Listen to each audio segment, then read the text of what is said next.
Ce mercredi 29 mai, de nombreux lecteurs de René Frény sont venus découvrir cet auteur à la Colline aux Livres. Canal Pourpre a rencontré un homme chaleureux, passionné de lecture et d'écriture, un homme à l'image de ses textes, plein de vie, parfois de révolte, mais surtout d'humanité. Et bonjour René Frény, je vous ai découvert il y a très peu de temps, donc ça fait à peu près un mois qu'une amie m'a conseillé un de vos livres, et j'ai commencé en fait par La fiancée des corbeaux, et j'ai été tout de suite séduite par ce livre qui, d'abord j'ai trouvé beaucoup d'humanité dans ce texte, des personnages très attachants, et puis un style, une écriture qui est à la fois simple et très fluide, très, très facile à lire, et en même temps que j'ai trouvé très évocatrice pour plusieurs choses, pour la nature en particulier. Vraiment, la nature est très présente, vraiment, on la sent à travers des petites phrases qui semblent presque rien. Mais ce qui m'a peut-être le plus frappé, c'est la façon dont vous arrivez à évoquer et même à faire ressentir des sentiments, des émotions dans ce livre, parce que c'était le premier. Et en particulier pour celui-ci, c'était vraiment une espèce de mélancolie douce, parfois douloureuse aussi, un peu plus douloureuse. Et du coup, ça m'a vraiment envie de continuer. Et puis en plus, j'ai appris que vous veniez, donc voilà. Donc je me suis précipitée sur d'autres livres. Et alors au niveau des émotions, je suis passée j'ai commencé par les mélancolies, et puis ensuite j'ai lu Tu tomberas avec la nuit. Alors là, effectivement, c'est complètement très différent comme univers, et surtout au niveau émotionnel. Alors là, on est dans une rage, une révolte, vraiment une rage, mais qui conduit presque le lecteur à l'envie de meurtre, quoi. D'ailleurs, il m'a un peu troublé ce livre, parce que il réveille en nous des sentiments assez forts, assez violents qu'on n'aime peut-être pas toujours voir. Voilà. Et puis après, dans Les Eaux, j'ai continué avec Elle danse dans le noir, et puis Où se perdent les hommes. J'ai commencé aussi un roman noir, mais que je n'ai pas terminé encore. Et alors là, il y a eu encore d'autres émotions. J'ai trouvé des moments vraiment bouleversants. Je pense à l'exemple de ce détenu, donc le narrateur qui anime des ateliers d'écriture en prison, parle d'un texte d'un détenu qui s'appelle Jackie, je crois, qui raconte la dernière fois qu'il a vu sa femme et sa petite fille de 6 ans en parloir. Et cette scène est vraiment déchirante. Je trouve que vous arrivez à transmettre une émotion qui est vraiment extraordinaire. Et puis, dernière émotion encore, qu'on ressent alors beaucoup dans tous les livres, c'est un petit peu dilué dans tous les livres, c'est beaucoup d'amour. Il y a beaucoup d'amour pour votre fille, beaucoup d'amour pour votre femme ou votre ex-femme, pour votre mère, pour les femmes aussi rencontrées, mais aussi vous suscitez chez le lecteur des élans d'amour pour des truands, voire même des meurtriers. Et donc je voulais vous demander quelle était pour vous dans votre travail d'écriture l'importance de l'émotion. Est-ce que c'est alors l'émotion aussi bien du lecteur, ce que vous pouvez susciter chez le lecteur, que peut-être l'émotion que vous ressentez pour écrire. Je voulais savoir un peu quelle était la place de l'émotion dans tout ce travail. Il y a presque que ça. Il y a cette phrase de Genet que j'aime beaucoup qui résume un peu tout ce que vous avez dit. Vous avez dit beaucoup de très belles choses sur mes livres, mais Genet disait la littérature, c'est rien d'autre que des mots qui tournent autour d'une émotion. Voilà, s'il n'y a pas d'émotion, les mots se désagrègent, un peu comme si le soleil s'éteignait, les planètes n'existeraient plus. Le soleil d'un livre, c'est l'émotion. Alors l'émotion, ça peut être la peur ou le désir. Un peu comme chez Freud, ce sont les deux locomotives d'accès à l'inconscient. Toutes nos peurs et tous nos désirs. Et mes livres sont pleins de peurs, d'inquiétudes, d'anxiété et de désirs. De désirs, d'amour, de plaisir. Voilà, c'est les deux grands. Et si j'enlève, comme vous dites, l'émotion de mes livres, il n'y a plus rien. C'est pas des constructions intellectuelles, c'est pas des architectures littéraires savantes.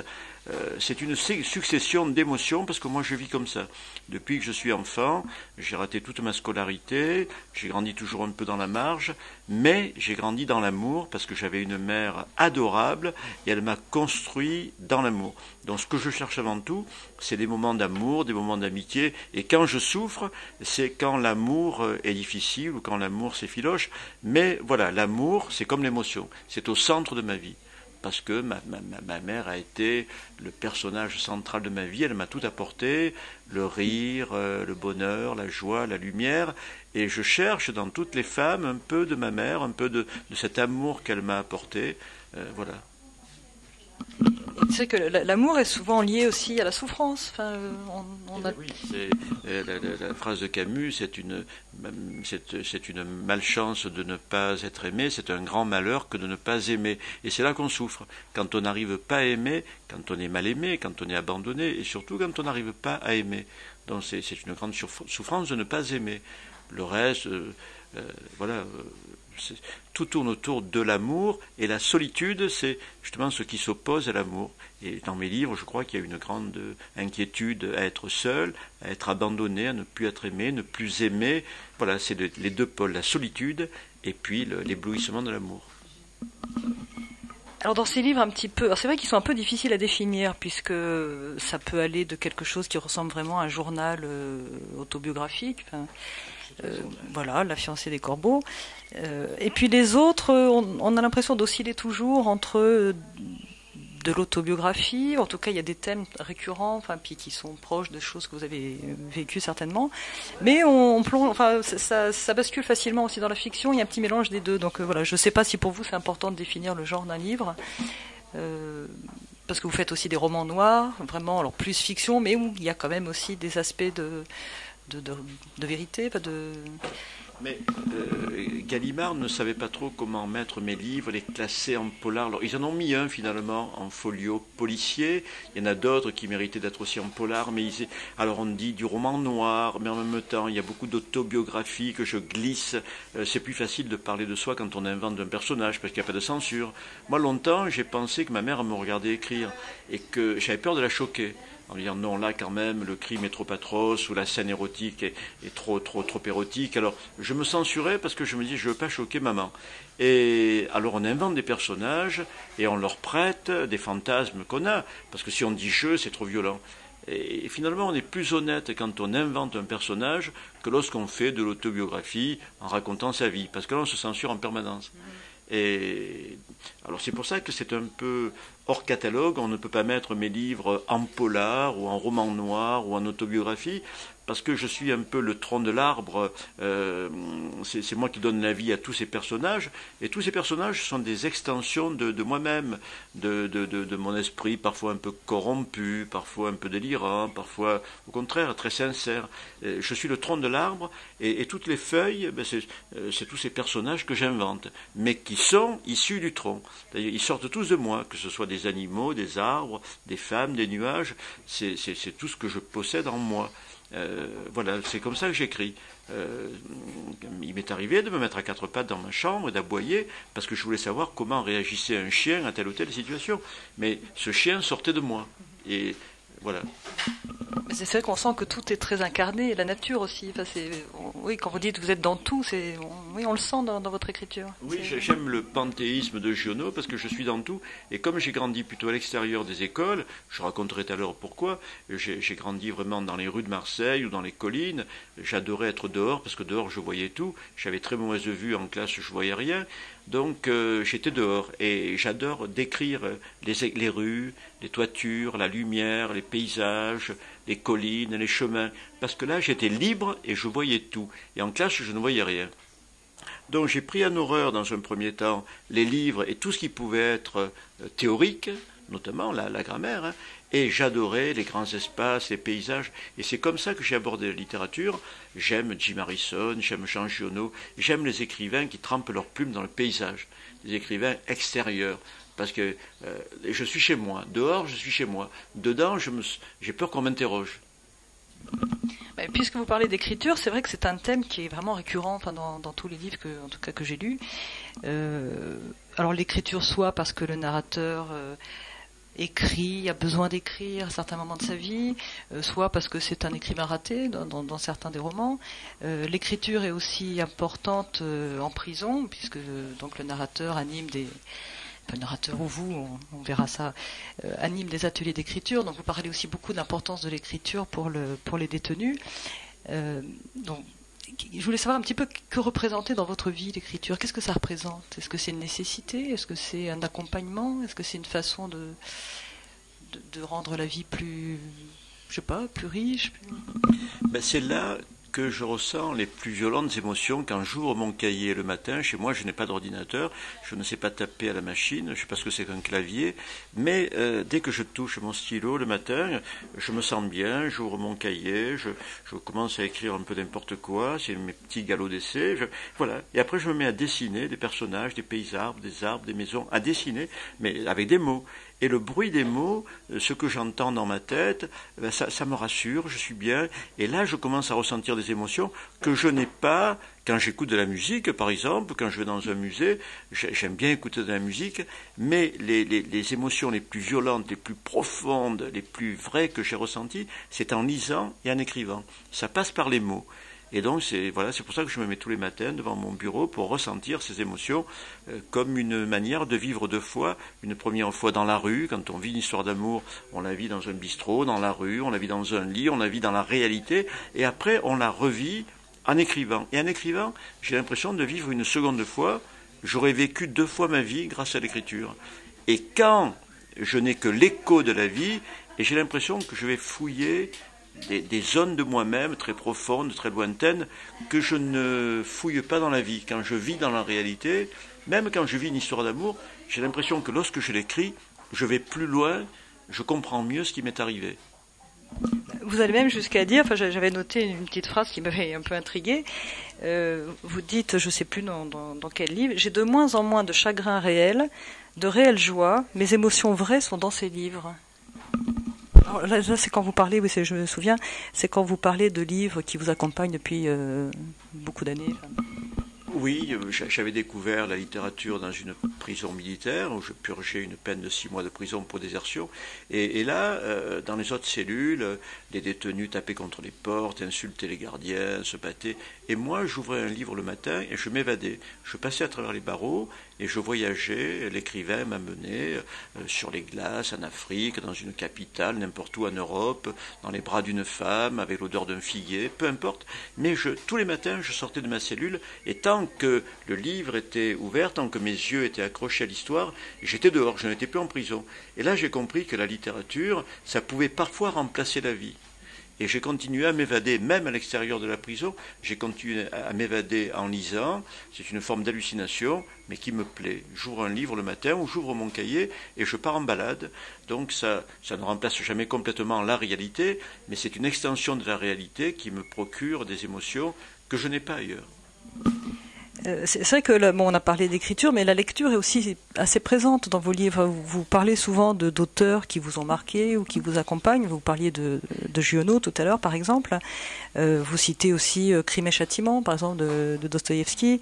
Jeunet, vous en avez parlé également. Et puis j'étais aussi intéressée par la citation du Voyage au bout de la nuit de Céline. Parce que je trouve, avec tous ces auteurs, je trouve un petit point commun, ou je trouve un point commun avec ces auteurs. Enfin, si je peux me permettre, j'ai l'impression que tous ces auteurs s'intéressent un peu à la partie sombre de la nature humaine, mais pas que ça. Ils sont aussi à la recherche, ou en tout cas, ils arrivent à voir ce qu'il peut y avoir de meilleur chez n'importe qui, y compris soit l'être apparemment le plus insignifiant, ou alors celui le plus terrifiant. Et j'ai l'impression que vous êtes un peu dans cette veine. Oui, ce qu'il y a de plus humain en nous, mais dans le noir comme dans la lumière, hein, ce qu'il y a dans le bien comme dans le mal. C'est en creusant avec des mots, comme si j'étais un petit mineur, je creuse des galeries en moi et j'en sors beaucoup de pierres, beaucoup de n'importe quoi. Et puis, de temps en temps, une pépite, ça peut être une petite phrase, ça peut être une lumière. Un journaliste avait dit, René Frény, c'est un petit bonhomme qui traverse l'enfer avec une lumière sur son front. Et c'est un peu comme ça que j'écris. C'est-à-dire, je suis un mineur et je vais dans des galeries de plus en plus loin, essayer de comprendre qui je suis et comprendre aussi ce que sont les gens, les hommes, les femmes autour de moi. Et donc, il faut aller vers les deux pôles de l'être humain, ce qu'ils ont de plus sombre, de plus noir, de plus mélancolique, et ce qu'ils ont aussi de plus lumineux, de plus éclatant.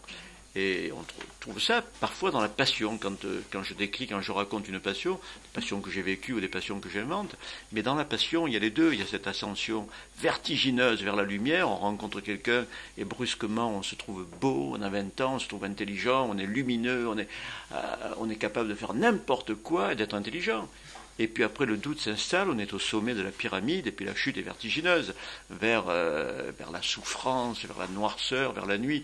Et c'est ce qui m'intéresse, cette pyramide-là, cette ascension vertigineuse vers ce qu'on peut appeler un moment de bonheur, et puis ensuite, cette descente aux enfers que l'on trouve dans la passion. La passion, c'est un peu l'image la plus rapide de l'être humain, quoi.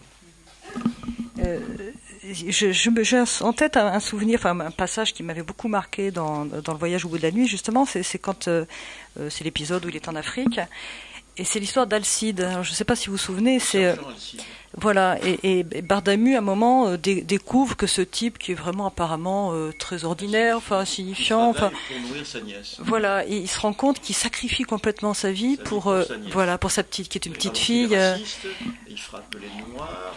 C'est un esclavagiste, c'est un mec petit, comme dirait aujourd'hui, un petit fasciste ou un type d'extrême droite qui déteste les Noirs et qui les frappe. Et puis, malgré tout, il a cette portion d'humanité sublime. Il est là, prêt à attraper n'importe quelle maladie, paludisme et tout, dans cette Afrique misérable, pour que sa nièce, je crois, fasse des études et soit heureuse. Donc c'est la partie sublime de cet être petit, étroit, méchant, mesquin. Et on est tous, moi je vais dans les prisons depuis 20 ans, et je fais écrire des assassins, des proxénètes, des gens qui ont des machines à sous, des braqueurs de banque et tout. On se dit, bon, c'est normal qu'ils soient dans la poubelle de l'humanité, parce qu'avec tout ce qu'ils ont fait. Et moi j'essaie de faire sortir ce petit côté sublime du sergent Alcide. Ils ont tous ce côté sublime à un certain moment, mais il faut aller le chercher des fois très loin, parce qu'ils sont verrouillés, ils sont sous une carapace. Il faut aller chercher l'humanité. Mais quand ils ont tué, ils étaient humains aussi. C'est une partie de l'humanité qui tue. Mais c'est une partie de l'humanité qui se met à écrire, à parler et à être sublime. Mais enfin, moi je trouve que vous y parvenez bien, parce que c'est vrai qu'on a dans certains de vos livres des truands, ou voire même des criminels, pas des gens qui ont tué en tout cas, qui sont capables aussi de l'amour le plus absolu. Je crois que c'est dans Où se perdent les hommes, par exemple, l'histoire de ce type qui a tué sa femme, mais en même temps, il est capable d'un amour, oui, absolu, quoi. Les crimes passionnels sont un peu quelque chose de particulier parce qu'ils ont tué par fragilité. Bon, il y a des truands qui ont tué parce qu'ils avaient un itinéraire dans leur quartier, HLM et tout. Ils ont commencé par dealer, puis ensuite, bon, ils se sont défendus pour un territoire, ils ont tué. Eux, c'est comme une profession. Ils me disent, c'est mon métier. Si je n'avais pas tué, ils m'auraient tué. Bon, ils sont en guerre. Mais le crime passionnel, c'est particulier. Le type qui tue sa femme, ou la femme qui tue son mari, c'est un moment de fragilité. Il ne supporte pas que l'autre s'en aille. Donc ils tuent l'amant ou ils tuent leur femme, mais parce qu'ils ne supportent pas d'être seuls. Ils sont terrorisés à l'idée d'être abandonnés, comme un enfant est terrorisé quand on le laisse à l'école pour la première fois ou dans une colonie de vacances. Moi, quand ma mère m'a envoyé dans une colo ou me laissait à la maternelle, j'étais terrorisé parce que je me disais, comment je vais vivre sans elle ? Et dans ces cas-là, quand on devient un homme, on peut tuer parce qu'on est terrorisé par la solitude, par la peur d'être abandonné. Et ce gars dont je parle, que j'ai rencontré dans mon atelier d'écriture, il adorait cette femme qu'il a un jour abandonnée pour un autre. Il l'a étranglée, il s'est acharné sur elle. Mais c'est une manière de la retenir par le cou. Ne pars pas. Elle lui a dit non, je pars. Et donc il l'a étranglée. Mais c'était un excès de fragilité. Et c'est vrai que là, vous parlez souvent effectivement de détenus que vous avez pu rencontrer, de délinquants, de truands, de dealers, etc. Et alors ça, c'est un autre aspect qui est très récurrent dans tous vos livres et qui est vraiment passionnant. C'est ce thème du monde carcéral, de la prison, l'univers de la prison, qui est presque une obsession chez vous. Enfin, c'est quelque chose qui revient vraiment de façon très, très, très insistante. Bien sûr en parlant des ateliers d'écriture aussi en prison. Et alors moi c'est quelque chose qui m'intéresse beaucoup, parce que la prison, enfin en principe pour la plupart des gens, ça représente une frontière assez étanche entre le bien, le mal, l'extérieur, l'intérieur, la liberté, l'enfermement. Enfin, or dans tous vos textes, je trouve que cette frontière vous la rendez extrêmement ténue, poreuse. Et j'aimerais bien savoir d'où vous vient cet intérêt pour la prison. Et... À l'âge de 8 ans, j'ai appris que mon père avait fait plus d'1 an de prison, à la vieille prison Chave qui n'existe plus à Marseille, parce qu'il était chef, il nettoyait les trains à Marseille, à la gare Saint-Charles, on appelait ça un cheminot, il nettoyait les wagons. Et puis les Allemands, en 1942, ont occupé le sud de la France aussi, et mon père, de temps en temps, piquait quelques kilos de marchandises dans des trains qui partaient pour l'Allemagne. C'est-à-dire que, dans sa tête, il piquait de la marchandise à des Allemands, à des soldats allemands. Et il a été attrapé par 3 flics français, mais comme on était dans la collaboration, les flics ont pensé qu'ils faisaient du marché noir, ont voulu respecter la discipline allemande et l'ont mis en prison. Et il est presque mort de faim, il est sorti, il pesait 40 kilos, on mangeait rien en prison à l'époque. Déjà qu'on mangeait rien à Marseille, alors en prison. Et j'ai appris ça quand j'avais 8 ans, ça m'a profondément révolté. Je crois que ça m'a rendu un peu révolutionnaire de voir que des flics français avaient mis un Français en prison parce qu'il avait piqué des trucs à des Allemands.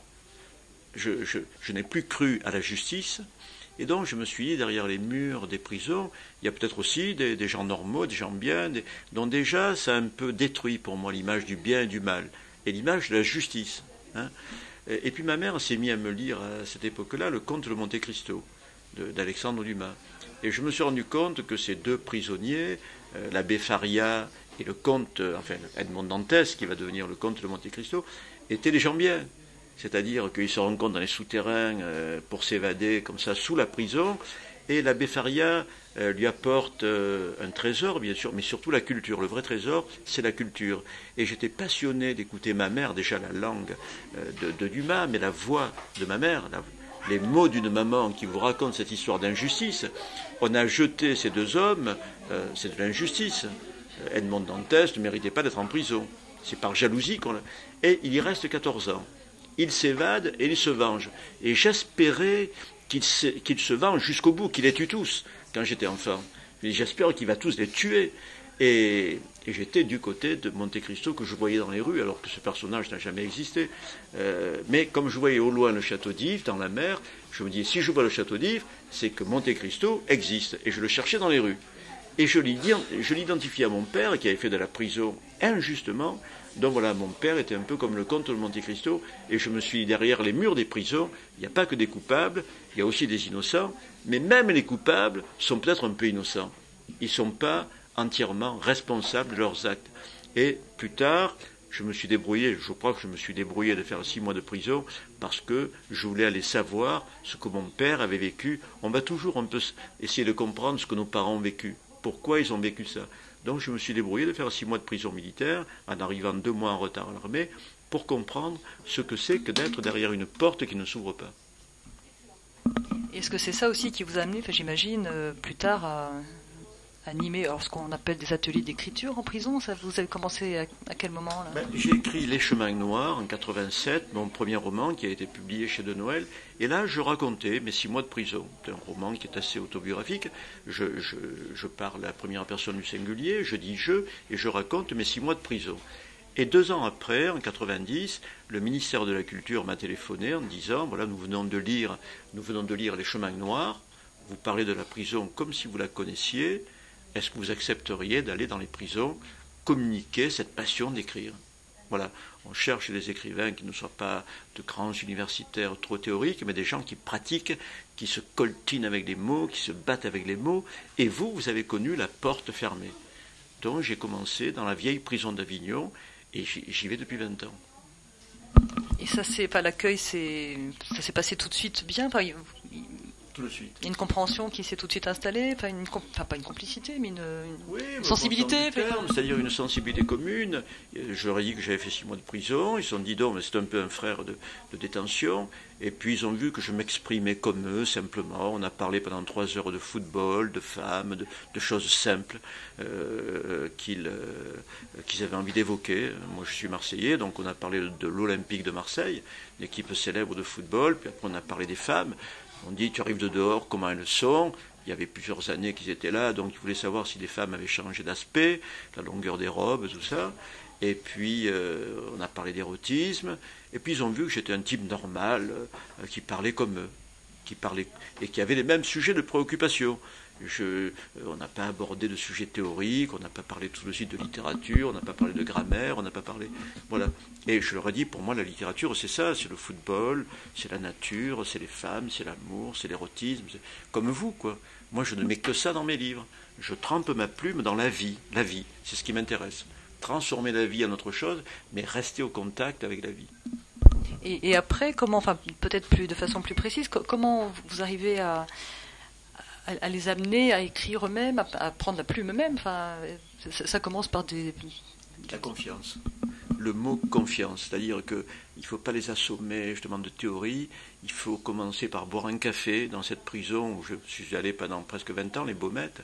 Je suis au 2e étage du bâtiment D, on est enfermé dans une petite pièce, 12 détenus plus moi, je leur apporte un peu de vrai café, qui est interdit parce que c'est un excitant, ils ont droit à des boissons qui sont décaféinées, pas de café, mais les gardiens ferment les yeux parce qu'ils savent que bon, c'est pour la bonne cause, je leur apporte des mots, des sacs pleins de mots, et puis un vrai café. On boit un café, l'arôme du café, la saveur du café, je leur apporte des petites navettes de Saint-Victor, des biscuits marseillais, et puis on commence à parler, mais à parler de la vie, hein, de la plage, de mes voyages. Là, je leur raconterai Bergerac, Bordeaux, je leur apporte quelques adresses de femmes que j'ai rencontrées en cours de route.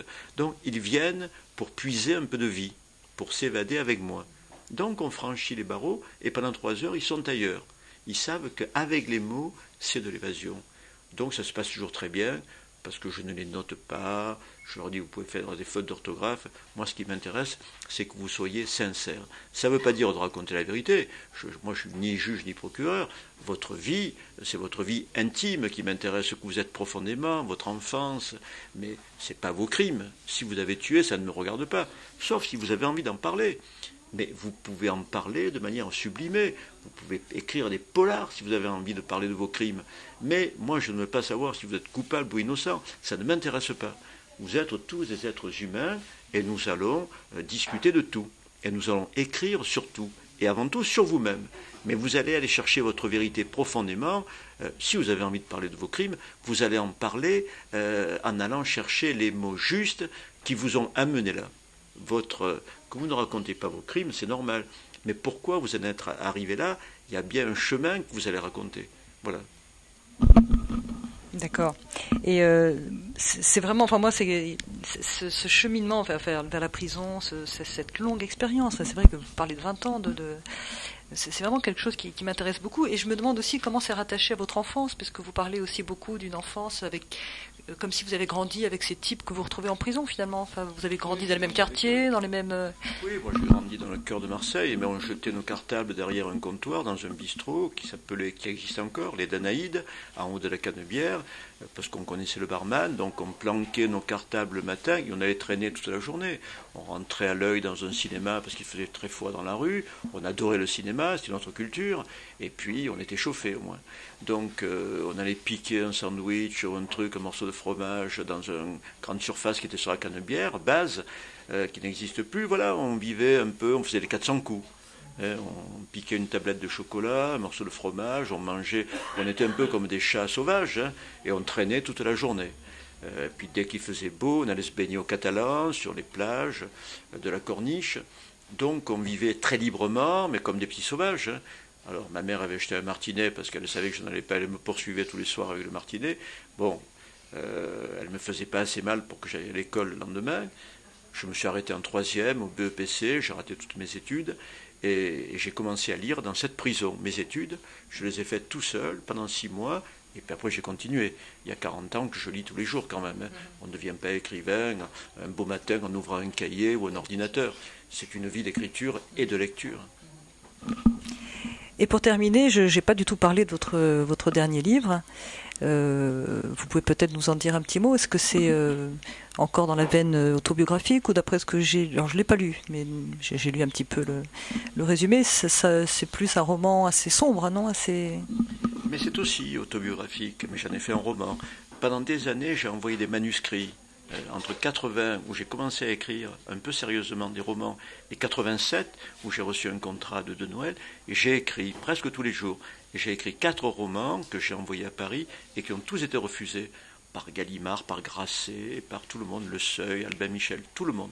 Et je devenais un peu aigri, je devenais presque un peu méchant, je devenais solitaire, parce que j'avais l'impression de mettre tout mon cœur là-dedans. J'avais jamais fait ça pour rien, mettre tout mon cœur quelque part, et on refusait mon cœur. C'est-à-dire que une phrase banale, humiliante, n'entre pas dans notre bon. Et alors, je devenais agressif, jusqu'à ce que mon premier roman soit accepté. Mais j'ai connu l'humiliation, le plaisir d'écrire, et devant ma boîte aux lettres, l'humiliation d'être refusé par tout le monde. Voilà le sujet de La Ville rouge. C'est un homme qui prend du plaisir tous les jours à écrire dans sa cuisine, devant un mur, il s'assoit devant le mur, il regarde, et il voit des visages de femmes, des regards, des arbres, des saisons, des bateaux. Et puis quand il va voir sa boîte aux lettres, il est humilié parce que depuis des années, depuis 10 ans qu'il écrit, il est refusé par tout le monde. Et donc la deuxième phase du livre, c'est cette révolte, cette rage, cette haine même du milieu parisien, du parisianisme que je dénonce dans ce livre. Et puis il y a un passage à l'acte très violent contre un de ces Parisiens, justement, qu'on voit tous les soirs à la télé, qui est à la fois journaliste à un très haut niveau, écrivain parce qu'il est journaliste, et parce que le tapis rouge ne marche qu'entre eux. Ils s'envoient des fleurs, des bouquets de fleurs, des gerbes de fleurs, des superlatifs, entre eux. Et les gens comme nous, en province, à Bergerac, à Manos, on n'existe pas. On a beau écrire pendant des années, on n'existe pas dans ce milieu-là, parce qu'on n'est pas un grand journaliste parisien. On n'est pas médiatique. Et ils refusent de nous faire entrer dans leur réseau, petit réseau. Donc voilà, la deuxième partie du livre, cette lutte contre le parisianisme, avec un passage à l'acte très, très violent, foudroyant. Et la troisième partie du livre, c'est la culpabilité, parce que malgré tout, il est allé au-delà de ce qu'il voulait. Il voulait être publié, et il est allé beaucoup plus loin. Il est passé à l'acte. Donc c'est la culpabilité. Et voilà. Ben, je vous remercie beaucoup, et puis... Finalement, il faut peut-être faire confiance au lecteur aussi. Enfin, une fois qu'on a réussi à se faire publier un peu, après, je crois que c'est le bouche à oreille qui fonctionne peut-être le mieux. C'est que moi, je vis en dehors de ces petits cercles réseaux très parisiens. Je vis avec une 50aine de libraires comme la Colline aux Livres ou la Machine à lire à Bordeaux, 50 libraires qui ont découvert un jour un de mes livres et qui en parlent. Ils les mettent près de la caisse, comme vous êtes arrivé à mes livres grâce sans doute aux libraires. C'est ce bouche à oreille d'une 50aine de librairies qui me permettent de payer des études à ma fille et de me nourrir, de payer mon loyer, de vivre. Mais je vis, disons-le, avec 1 500 € par mois. C'est-à-dire que je suis souvent en train de faire les soldes ou de chercher le restaurant le moins cher d'une ville. Parce que, voilà, et pourtant, il y a 40 ans que je lis, que j'écris, que je suis en collection folio chez Gallimard, traduit en 6 langues. Mais il faut le dire, c'est très dur d'être libraire aujourd'hui ou d'être écrivain aujourd'hui.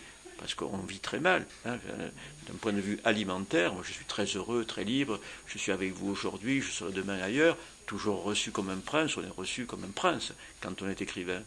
Mais avec beaucoup de gentillesse, beaucoup d'amour, beaucoup d'amitié, mais à la fin du mois, c'est souvent très dur. Parce que ce sont des métiers, impossibles. On a une toute petite part d'un livre, et c'est pareil pour les libraires. Beaucoup de libraires aujourd'hui ferment boutique, parce que les loyers sont chers au centre-ville et qu'il y a beaucoup de grandes surfaces ou de gens comme Amazon qui se développent au détriment de la vraie petite librairie. Donc c'est pour ça que je me déplace et nous avons un combat commun avec les petits libraires des centres-villes qu'il faut faire vivre, parce que si ces libraires ferment, les gens iront acheter 50 nuances de gris ou les trucs, les Musso, les Lévy, enfin les 4 ou 5 livres qu'on trouve partout, dans les relais H ou les grandes surfaces. Bon, on va continuer à aller chez les libraires et puis continuer à vous découvrir et voilà, d'autres auteurs comme vous. Mais merci beaucoup. Merci à vous. Merci.